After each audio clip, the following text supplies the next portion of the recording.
Hi, welcome back. So today is Friday, and you know what that means? It is pizza night. But instead of getting a takeout pizza, I'm going to try to do something a little bit healthier, and I'm going to make us pizzas here. So what I'm going to show you first in order to do that is to make a pizza dough. So I'm going to make a yeasted pizza dough. I have never made a sourdough pizza dough. That might be next on my list of sourdough breads to try to attempt. But for now, I'm gonna just make one with yeast. This recipe is going to make enough dough for 2 pizzas. So I'm gonna go over what we need to make the dough, and then as far as the toppings go, that's really, of course, up to you. Whatever you want to use for your cheeses, for your sauce, if you don't want sauce, if you don't want cheese, whatever toppings you like. My husband and I like a lot of different type of toppings and very different things. I'm gonna make his, I think, his favorite is black olives and pepperoni. So I'm gonna do that on his, and I think I bought some roasted artichoke hearts in a jar at Trader Joe's that I saw. If I did, which I hope I did, because if I didn't and I put them back, I'm gonna be disappointed now. But I'm hoping to put that on my pizza with some fresh mozzarella cheese and maybe some pepperoni. We'll see. All right, so what we need for the dough, which it is better to weigh out your, when you're making dough, it's a lot more precise, like bread dough, to weigh everything rather than measure. So these ingredients are in weight form. So you just need a very inexpensive kitchen scale. They're like $10. I think I've had mine, I don't know, since I think this is from our bridal shower, which was 6 years ago, and it's still kicking, and it wasn't very expensive. So like I said, this makes enough dough for 2 pizzas. And this is coming out of my favorite bread book. It's really the only one I use. It's like the first one I got, and it was a really good one, and I've never really needed to get another. Bread Baking for Beginners by Bonnie O'Hara. And this has sourdough bread, yeasted breads. It has all sorts of different things in here, not just like traditional bread loaves. Obviously, it has things like pizza dough. So it's a really good book. But for this, so we're going to use 8 grams of instant yeast, 375 grams of water, 500 grams of all-purpose flour, and 10 grams of salt. So I'll pre-measure out all my ingredients, and because like the salt, it's a very small amount, and the yeast as well. So you're more accurate when you do it individually rather than just pouring it all in one bowl. So I do get those all measured out ahead of time. I've already put my water, which I did warm up a bit. So like warm water in my large bowl that I'm gonna mix all the dough in, and I added my yeast, and I kind of just swished it around. And the next step will be to add the flour on top of the water, and then to add the salt on top of that. Whenever you're making breads, instead of putting the flour in the bowl and then putting the water in that, it's easier to incorporate everything if you have the water first and then add the flour into the water instead of vice versa. Just a little tip. So I'm gonna get the camera switched around so you can see the dough and how it's gonna come together, and then we will get going on our pizzas. All right, so this is my water and yeast mixture. Just give it a little swirl, make sure it's all incorporated. I am gonna use this, it's called a Danish whisk. I like to use this when I'm working with bread dough. It helps to get everything mixed. If I sometimes I'll just use my hands, but I like to use this as the initial mixing apparatus. So I'm gonna add my flour in. I already have this weighed out. And I'm gonna add in my salt. And get this mixed up.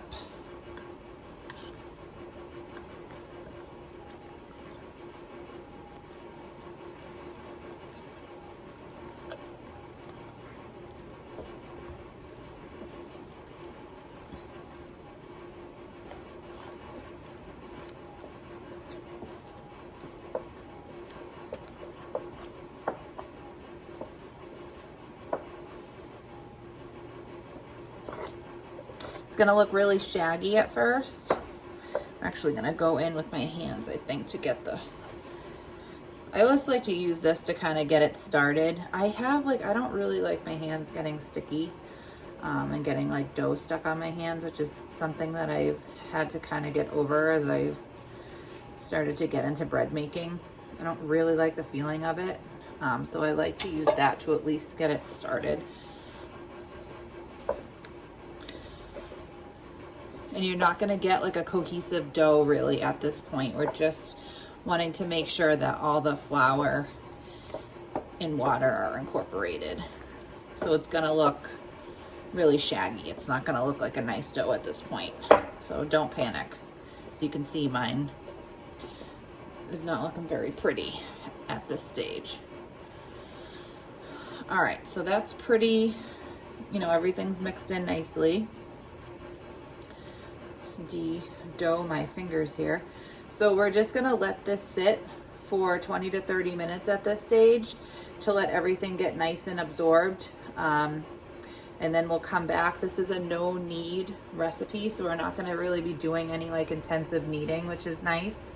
But we are gonna do some kind of folds on the dough instead of kneading. But we're gonna let this sit for 20 to 30 minutes to let the flour and everything really get absorbed, and that'll make that process even easier.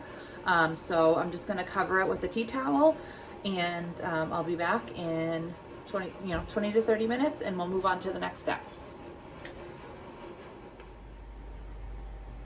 All right, so it's been a little over 20 minutes. So we're gonna move on to the next step here. So we're gonna do a technique, because this is a no knead dough. It's a technique called stretch and fold. So it's really just kind of what the name says. So we're gonna take one side of the dough, stretch it up, and kind of just flop it over. And then we're gonna go on the opposite side of that and do the same thing. And we're just gonna kind of go around the bowl, pick up kind of like a quarter little section of the dough and stretch it up. And this is helping with the gluten development in the dough. And I usually do this about 3 times. As you're doing it, you should feel the dough's getting tighter.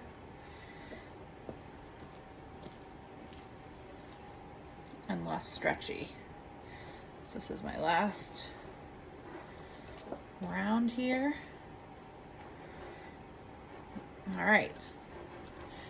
So that's it for that. Very simple. This is like probably a really good first time dough to make, where it's no knead. It's pretty quick. And who doesn't like pizza? So now this is gonna sit to rest for an hour and a half, or to rise rather, for an hour and a half. I'm gonna cover mine, my hands are all sticky. I'm going to cover mine with plastic wrap. You could use like a damp tea towel. You could use beeswax wraps if you have those. This is just one I'm gonna use right now because it's right here and it's easy. So, and you wanna put this in a warm spot.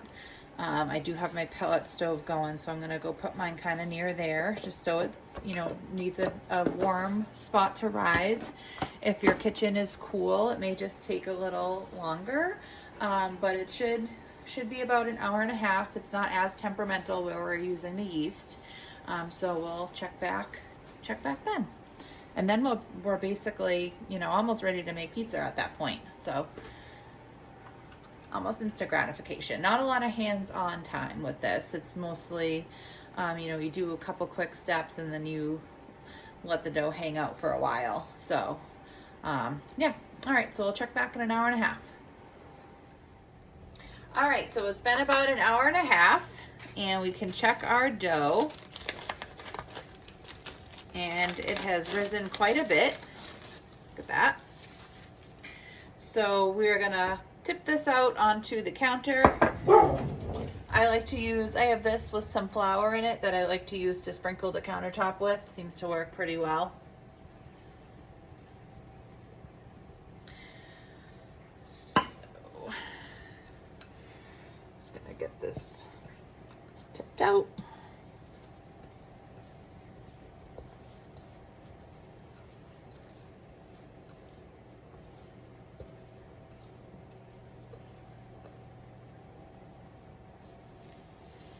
All right, and now we're going to cut this into 2 pieces. So I'm just gonna use my little bench scraper.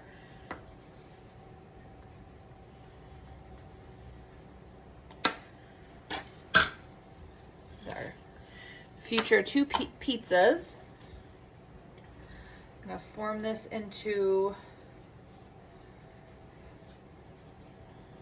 a ball.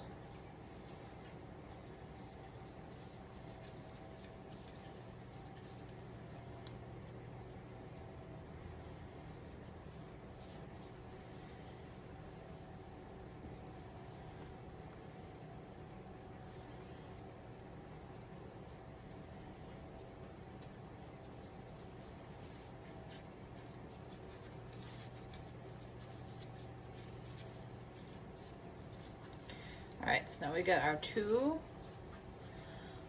balls of dough here, and I'm just going to press them down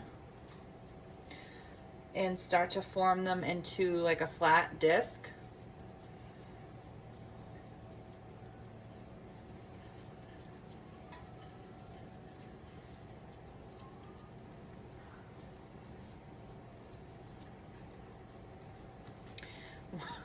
Didn't split it very evenly. We got a bigger pizza and a little pizza. I think this will be, the big one will be Luke's, the little one will be mine. All right, so these are kind of, you know, flat, you know, just a flat little disc here. Just gonna kind of plop it up, make sure it's not sticking to the counter. It's not. So I'm just gonna lightly dust these with flour, and I'm gonna cover them with a tea towel, and these are gonna relax for 30 minutes. This is the final step before we actually start forming the pizzas. So we'll come back and we'll get them all stretched out and put onto our pan, and we'll get the toppings going and all that. In the meantime, I do have a jar of tomato sauce. This is some sauce I made earlier in the summer. So I'm just gonna start reducing this down to make it a thicker pizza sauce consistency while these are relaxing.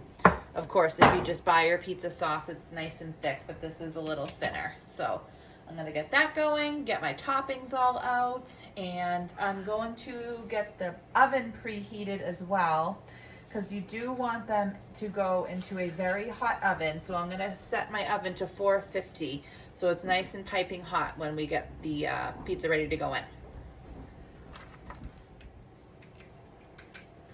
All right, so our dough's been resting, puffed back up here. I'm going to move one of them to the side here. Get that out of the way, make sure it's on some flour. So this is the one I'm gonna work with first. Now I don't have like a pizza peel, I don't have a pizza stone, I don't have any fancy pizza stuff. So what I'm gonna do is use a baking sheet with parchment paper. So I'm gonna build my pizza on the parchment paper, and then I can get it on to the cookie sheet. So to stretch the dough, I'm gonna take it in my hand, and I'm just gonna kind of make a fist and let it go, let gravity work. I'm just gonna kind of go back and forth and go around in circles with the dough. You do want to be a little mindful. You don't want to have any like super some spots that you stay on too long and then it gets overstretched and a little hole forms. I mean, it's not, you can kind of mend it back together, but that's how I'm going to kind of do most of the stretching, is just letting it, let gravity do the work on my hand. Definitely not flipping it up in the air. That's not happening here. So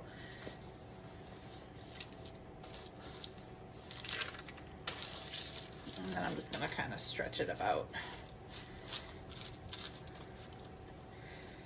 You can make it a lot thinner than what you think.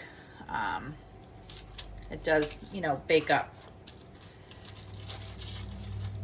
I'm gonna actually try to make it a little bit more, oops, rectangular than circular because of the shape of my pan that I'm putting it on. Just want to be gentle, do a little bits at a time, just stretching it out. So that looks pretty good. And you know, if you like a really thick crust pizza, you know, you'll make it thicker. If you like a super, super thin crust, you can make it thinner. So, you know, it's really up to you. How you like it. This is your pizza. All right, so now to kind of make the crust a little, I'm just gonna kind of dimple it in with my fingers. It'll kind of naturally form. You don't need to flop it over. I mean, unless you want like a super thick crust. This is fine.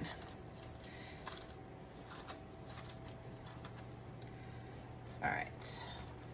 So now is the fun part. Now is our toppings. So this is the littler one. So this is gonna be mine.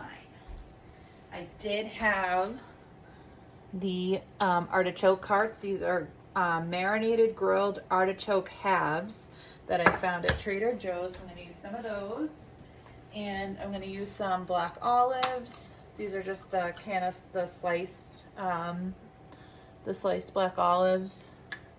So I'm gonna use those. And I have some crushed red pepper, some Italian seasoning, some garlic powder. This is garlic powder from our garlic, so it's just in a plain jar. I shredded up some fresh mozzarella. I have my sauce, and I do have some pepperoni slices. This is from Trader Joe's too. And I'll probably put a little sprinkle of salt and some olive oil. All right, so finally we're ready. So I'm just gonna do like a light drizzle of olive oil.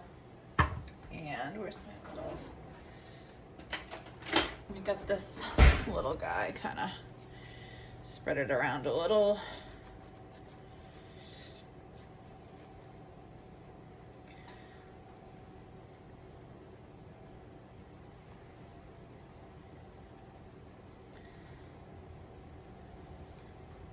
Alrighty, and my sauce.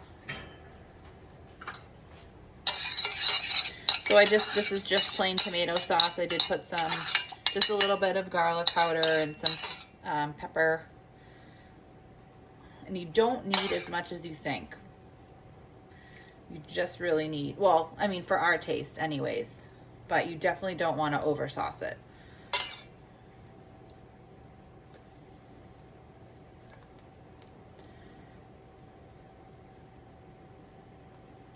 And you want to just leave that perimeter for your crust.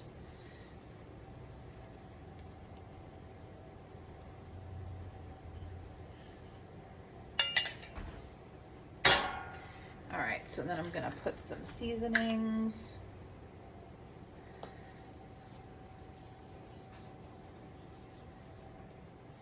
A little Italian seasoning. Crushed red pepper, just a little salt.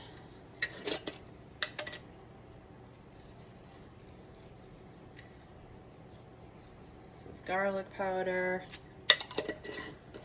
And again, now I'm gonna do the cheese, and again with the cheese, you don't wanna get too crazy with it.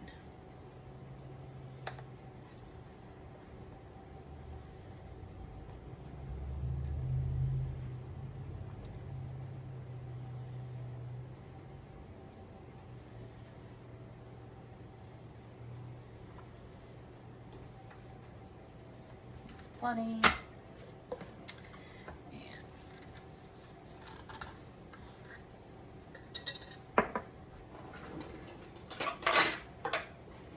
This would be super fun to do with kids, I think. You can make like a smiley face with your pepperonis.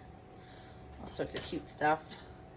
I had a birthday party one time at a pizza place like Pizza Hut or I think it was Pizza Hut or Papagino's, one of the two. And we all got to make our own pizzas. That was really fun.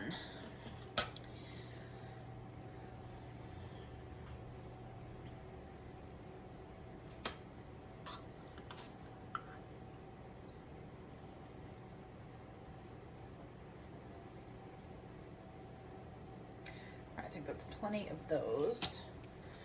And I'll do some olives.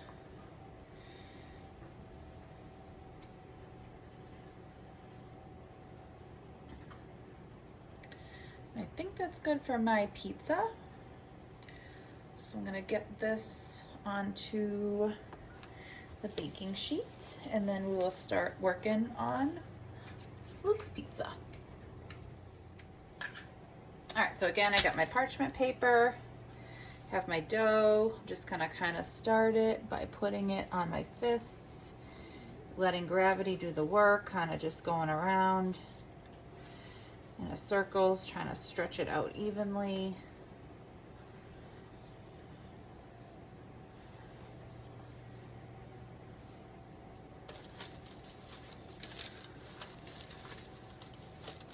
Do you like a bubble? I always liked the bubble pieces when I was little. Oops. And it's not an exact science here. I mean, it's whatever works for you. Some people, I think, roll it out with a rolling pin. I think this works a little better. It's like less forced. It seems to stretch better and not go back to its original shape. But also the resting, when we first took it out of the bowl and we separated it, letting it rest like that relaxes the dough, and that makes it more able to be shaped like this.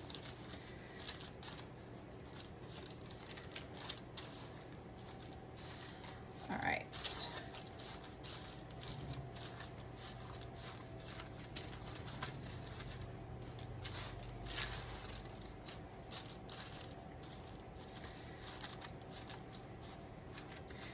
All right, so I think this is looking good.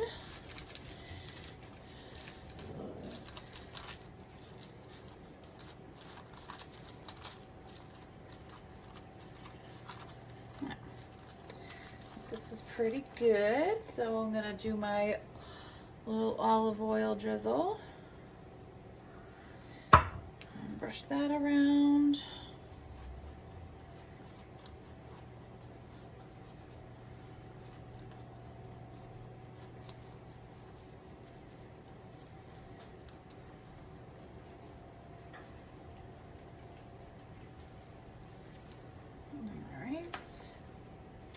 Trying to remember what steps I did next on the last one.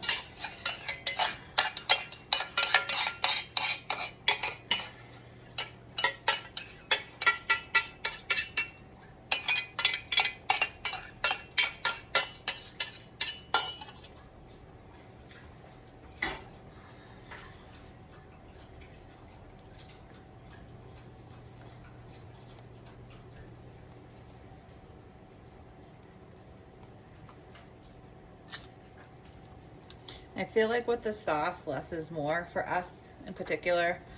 I don't know, if you put too much, it doesn't crisp up nice, and it's not as enjoyable in my opinion. You just get the nice flavor of it and don't want to put too much. So this looks like not enough, but it's gonna be good. All right, and get this seasoned. Do some garlic powder, a crushed red pepper,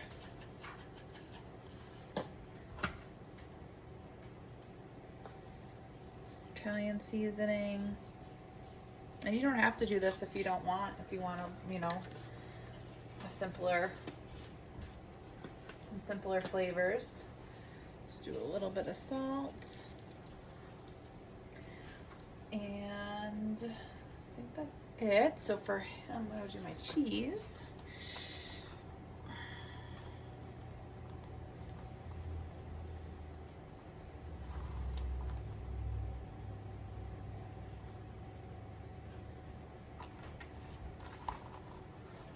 Sometimes I'll just slice up the mozzarella too, that's nice, but I decided to shred it this time. All right. And then Luke is gonna do the pepperoni and the black peppers. He is not a fan of artichoke hearts.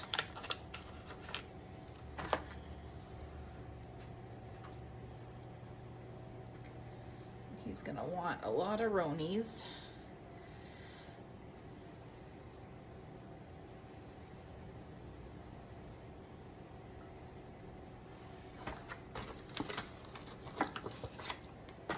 This pepperoni is actually really good.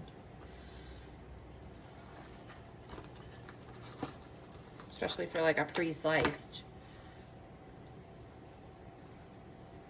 All right. And some black olives.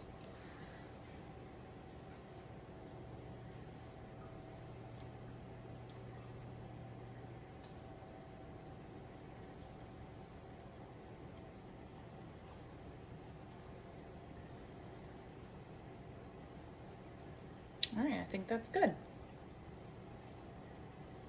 It's not very many left. I might as well use the rest.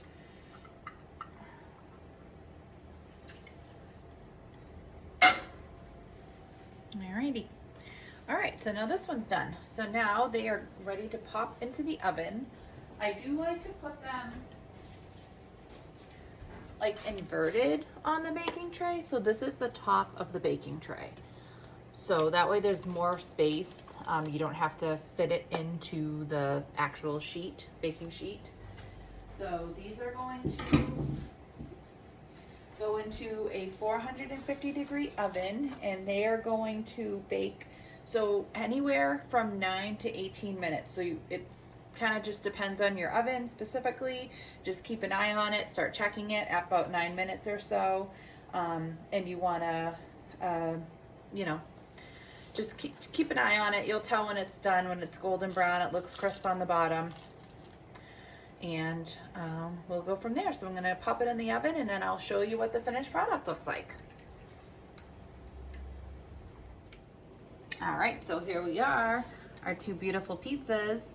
You do wanna let them rest for a couple minutes before you slice into them. Everything will kind of be really too melty. The cheese will go everywhere, plus it'll be too hot to eat. So just let it rest for a couple minutes. This one just came out. This one's ready to be sliced.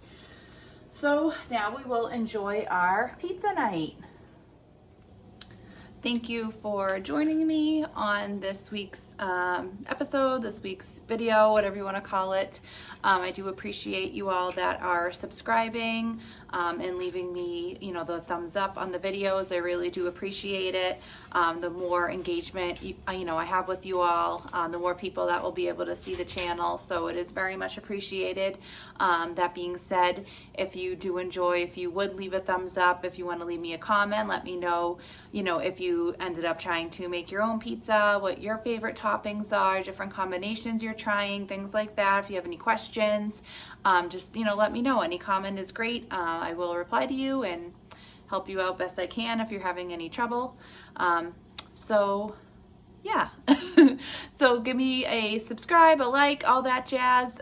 You can also find me on Instagram, Mrs. White Homemade Life. I also co-host a podcast, Figuring Out Homestead Life. So you can find that, you know, wherever you listen to podcasts, and we're on Instagram as well. And I do appreciate you, and I hope you have a great pizza night.